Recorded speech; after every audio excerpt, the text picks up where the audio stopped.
আসসালামু আলাইকুম, সবাই কেমন আছেন? আজকে আমাদের বাসায় আমার দুলাভাই চলে এসেছে, তাই তার জন্য একটু চা নাস্তা তৈরি করব। তো আসসালামু আলাইকুম, সবাই আমার চ্যানেলে প্লিজ সাবস্ক্রাইব করে দিবেন, একটা লাইক করে দিবেন। মেপে মেপে 4 কাপ পানি দিয়ে দিলাম 4 জনের জন্য। আমার আপু, ভাইয়া, আব্বু আর আপুর ছোট বড় ছেলে আরহামের জন্য। আব্বু বেশিরভাগ ডানো গুঁড়া দুধটা নিয়ে আসে, কিন্তু আমার ডিপ্লোমাটা ভালো লাগে, ওইটা একটু ক্রিমি হয়, আর আড়ঙের গুঁড়া দুধটা আরও বেশি ভালো। ছোট প্যাকেটে অল্প একটু গুঁড়া দুধ ছিল, সেটা দিয়েছি। এখন হচ্ছে বড়টাও লাগবে, দুধ একটু বেশি না হলে ভালো হয় না, তাই দিয়ে দিলাম। অনেকদিন পর আপু আর ভাইয়া বাসায় আসছে, তাই দুলাভাইয়ের জন্য একটু চা না করলে কি হয় বিকেলবেলা। দুধটা একটু বেশি দিই, জাল করে নিব, তারপরে হচ্ছে চাটা দিব। আগে বলকটা আসুক। আপু আমাকে অনেক ভালোবাসে, আমার জন্য অনেক কিছু নিয়ে আসছে, সেগুলো আরেকদিন আপনাদেরকে দেখাবো। আমার একটা মেয়ে আছে, তার জন্য শীতের কাপড় চোপড় সব কিছু নিয়ে আসছে।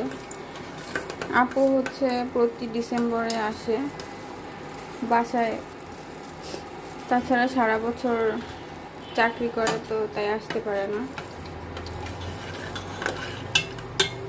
ডিসেম্বর মাসটাই আসলে বাবা মা ভাই বোন সবার একসাথে দেখা হওয়ার একটা সময়, কারণ এই সময় বাচ্চা কাচ্চাদের পরীক্ষা শেষ হয় এবং চাকরিতেও ছুটি থাকে, তখন আসা যায় আর কি।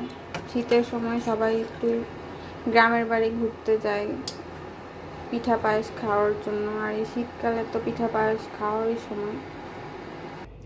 আমি একটু ভাত খেয়ে নিব চা হওয়ার ফাঁকে, কারণ দুধটা জাল হতে একটু সময় নিচ্ছে।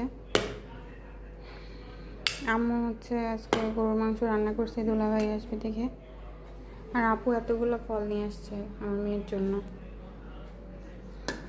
আমার ভিডিও করে দেওয়ার কেউ নাই, আমি নিজে নিজে এক হাতে ভিডিও করতেছি। আর মাংস নিয়ে নিব এখন একটু।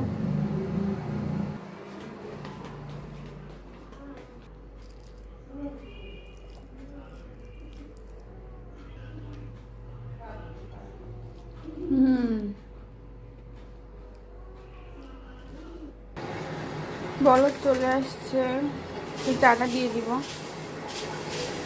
মাদের আসলে বাচ্চা ঘুমানোর পাখি খাওয়া দাওয়া করতে হয়, এই জন্য আমি খেয়ে নিলাম। এখন চাটা একটু জাল হলেই নামিয়ে নিব। আপনারা কিভাবে চা বানান?